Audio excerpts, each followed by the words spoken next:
Hello everyone. Today we will be focusing on isolated foundation. So in order to start this, we'll go to this menu. We'll go for new models now. Now we can see here that we have design code. So we will be using ISO 56000 and units will be metric default.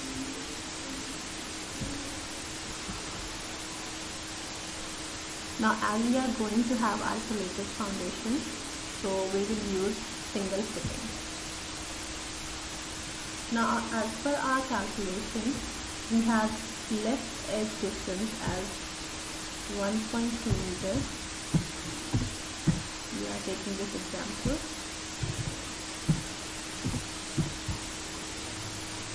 So we will put every data as 1.2 meters.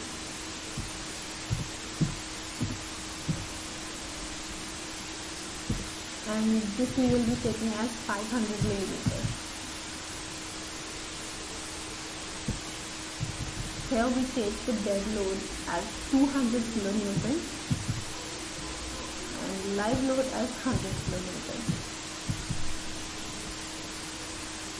Now here we assume our footing thickness as 500 millimeters, which we will change as per our requirement later, and the subgrade modulus will be this much only.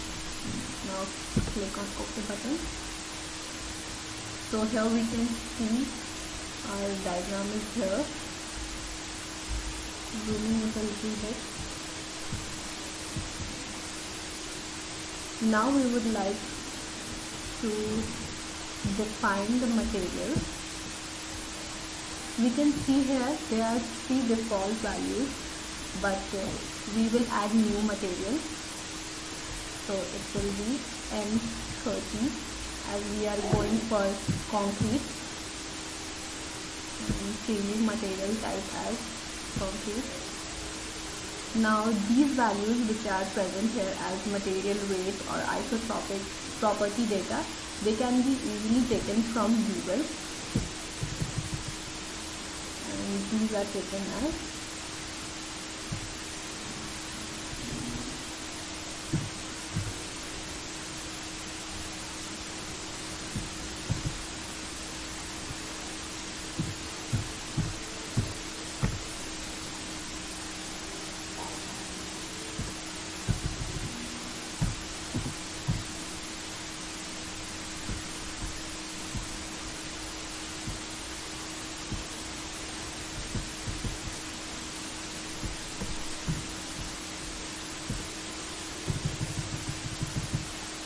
taking this as 30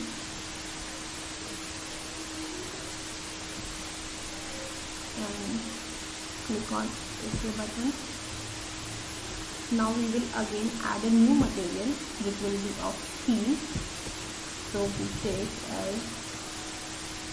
ST415 and it will be as rebar. Now this weight will be 77 and you will be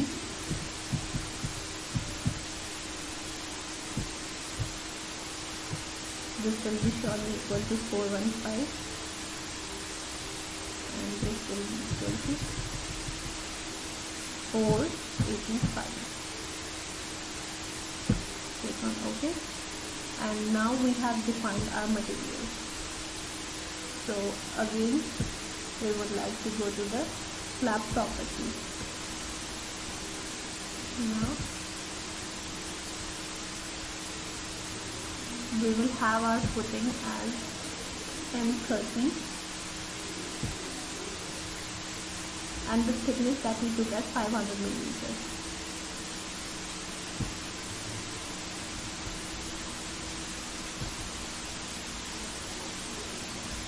Again, this is for column below plinth, so it will be again for M30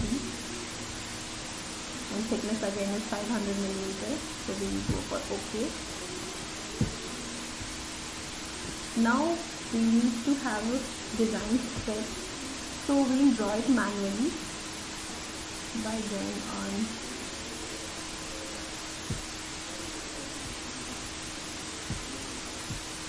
draw.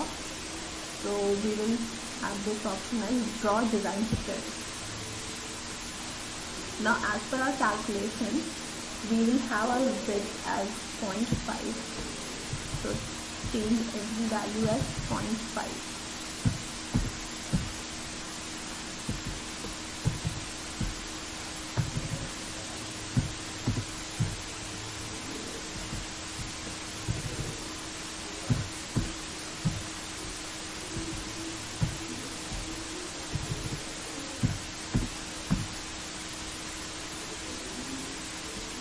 Now for this we have to choose the midpoint of this edge, and by joining it from the midpoint of the opposite side edge. So we see there's a pink line, that means we have done our work. Now press escape to finish this. Now again go for draw design strip in order to do for vertical direction. So change this as D, and we will have our width as same 0.5 meters. So again just use this, again press escape, and we have drawn our strip width. Now we need to go for define properties. For this we need to click inside our footing. We can see this as selected by looking below our screen, which shows we have one area and 4 edges selected.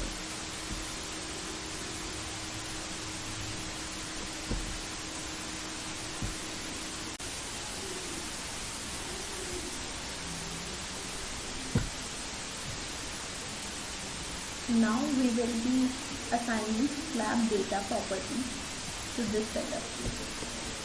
In order to do this, we will select the footing by clicking on it. So this can be verified by seeing in the bottom. We have one area selected and 4 edges are selected. After this, we will go to assign slab data, then properties, and double clicking on this, we see we have slab material as M30 and the thickness is 500 mm, which we allotted it before. Now we'll click on OK. Also OK. Now we will right click in the column.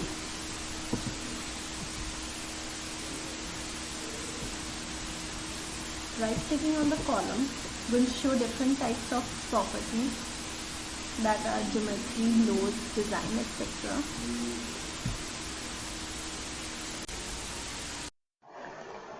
So after assigning the slab data, now we have to assign the support data, which is due to the soil below the footing. So for that, first of all, we have to select the footing area, then go to assign support data, soil properties. The soil 1 is already there, so we can modify this. The subgrade modulus here is 2 into 10 to the power 4 kilonewton per meter cube. If the soil has a different subgrade modulus, we can change it here. Press OK. Okay, so the soil below the footing has been assigned. Now we have to define the load combinations, load patterns and load cases. For that, we go to define menu. Here we see the load patterns. The dead load and live load are already here, so we don't have to make any changes. Then again we go to the load cases. The load cases should be linear elastic. Now we define the load combinations. So dead load and live load should be added here with a factor of 1.5 as per IS 456 to 2000, and the design selection should be strength ultimate. Similarly, we add another load combination. This is for the serviceability criteria, and the factor should be here 1. And under design selection we choose service normal, service initial, service long term. So our load combinations has also been defined.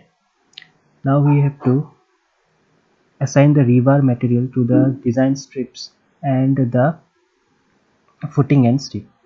So for that, let us assign the rebar material to strip A. So right click on the strip A. In rebar material, change the rebar material to HYSD 415.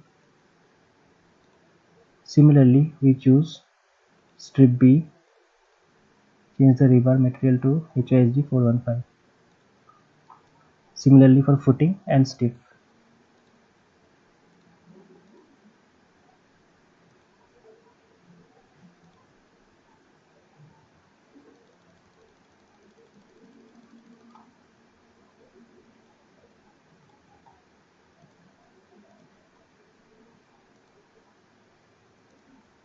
Now we can check the load that we have already assigned by right clicking the sender, going to loads. Here the live load and dead loads have already been assigned. So it's okay. So all that is left is to analyze. For analyzing, we have to go to run analysis. So here deform shape versus displacements for dead load is shown here. So by hovering the cursor over the footing, we can see the deformations at different points in the footing. Also the color code bar here shows the different displacements for the different colors. So this is for dead load. We can change it by going to display, show deform shape. So we can change it to live load or for other load combinations. So let's choose a load combination 1, apply here, close. So this is for the load combination 1. This is the deform shape displacement for load combination 1. So now we will go for run analysis and design. To running analysis and design, we should check for the punching shear design. So we go to display, show punching shear design. So here the punching shear ratio is 0.11. It is the ratio of the maximum shear to the capacity of the shear capacity of the footing. So if the maximum shear is more than the shear capacity, then the ratio exceeds 1 and the footing will fail. But here the ratio is less than 1, so our footing is safe. So by clicking at the center here, we can see the different parameters for the punching shear check and design. This is for combination load combination 1. We can change it to combination 2 and see if there is any variation. So after this, we see the forces in the strip by going to display, so strip forces. So here dead load is selected. We can choose any load case or any load combination.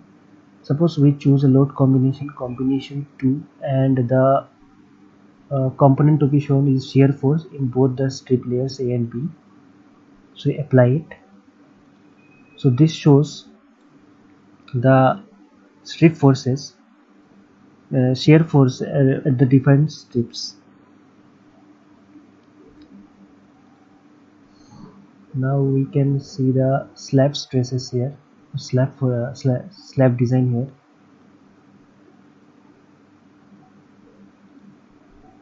So here we have to choose strip based, and we don't have to change anything here, and we click apply, close. So this shows the intensity of reinforcement required in the strip. it is varying, but as per our IS code we have to provide a minimum reinforcement. So again we go to display, show slab design. So here we choose impose minimum reinforcement, apply. So this is the minimum reinforcement that should be required in the strip layers.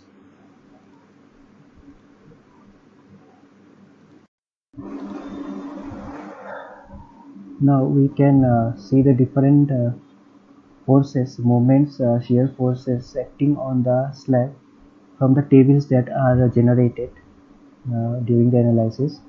So for viewing the tables, we go to display, show tables, we expand the design result summaries, and we again expand the design result summary tables. We choose table for the concrete slab design summary 1 fracture in CSO, click on OK. So this is the table here, shows the different loads and different moments and different shear moments and shear force at different locations. Here a CSA2 then indicates the strip A and CSB2 indicates the strip layer B. The status text here is OK, which means all the components have passed and none of the components failed. So we close this. Now after this we can see the detailing of the footing by going to run detailing, click on OK. So this is the footing view. Footing layout plane is shown here by default. We can see the footing tables from here. So here it shows how many numbers of bars of what size will be required for our design. So rebar A and rebar B.